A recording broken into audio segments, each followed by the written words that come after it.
হীরালাল নামের এক মশলার ব্যবসায়ী ছিল, যে প্রতিদিন শহরে গিয়ে মশলা বিক্রি করত।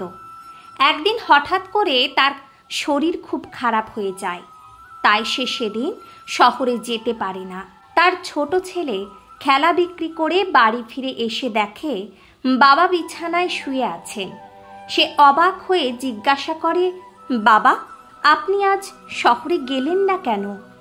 বাবা উত্তর দেয়, আজ শরীর খুব খারাপ লাগছে রে, তাই আর শহরে মশলা বিক্রি করতে যায়নি। এই কথা শুনে ছেলে বলে, তাহলে আজ আমি শহরে গিয়ে মশলা বিক্রি করে আসব? বাবা তখন বলে, তুই তো এখন খুব ছোট বাবা, শহরে দোকানদাররা তোকে বোকা বানিয়ে মশলা খুব সস্তায় কিনে নেবে।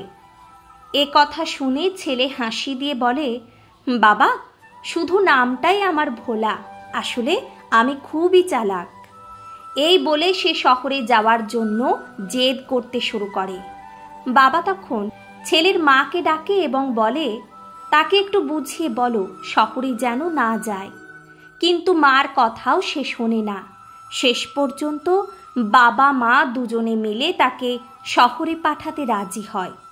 তবে যাওয়ার আগে বাবা তাকে 3টি শর্ত দেয় এবং বলে, এই 3টি কথা যদি তুই মানিস তাহলেই তোকে শহরে যেতে দেব।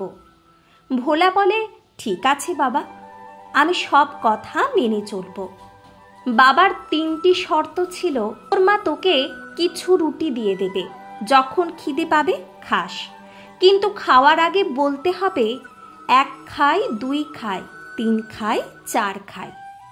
যদি কোথাও রাত কাটানোর দরকার হয় তাহলে এমন ঘর নিতে হবে যাতে দরজায় কুণ্ডি থাকে, কুণ্ডি না থাকলে সেই ঘর নেবে না।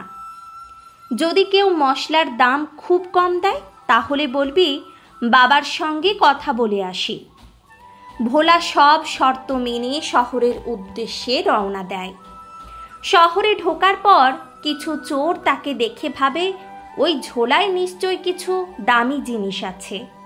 তারা পরিকল্পনা করে ভোলাকে এক ফাঁকা জায়গায় নিয়ে গিয়ে তার জিনিসপত্র ছিনিয়ে নেবে। এদিকে ভোলার খিদে পায়। সে একটা গাছের নিচে বসে মায়ের দেওয়া রুটি খেতে যায়। খাওয়ার আগে সে বাবার শেখানো মতো বলে, 1 খাই, 2 খাই, 3 খাই, 4 খাই।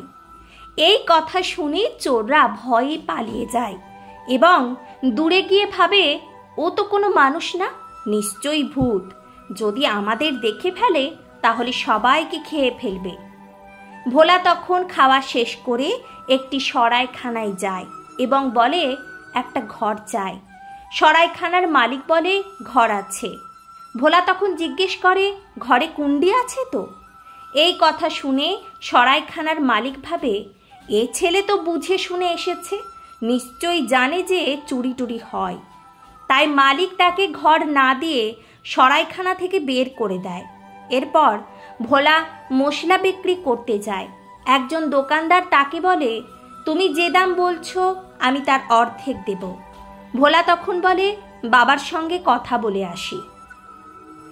এই কথা শুনে দোকানদার ভাবে, এর বাবা নিশ্চয় কাছেই আছে, যদিও অন্য কোথাও বিক্রি করে ফেলে। এই চিন্তা করে দোকানদার পুরো দামে ভোলার মশলা কিনে নেয়। এই গল্পটির শিক্ষা হলো, বাবা মা সবসময় আমাদের ভালো চায়, তাই তারা যা বলে তা সবসময় কোনো না কোনো কারণেই বলে। তাই তাদের কথা মনোযোগ দিয়ে শোনা এবং মানা উচিত।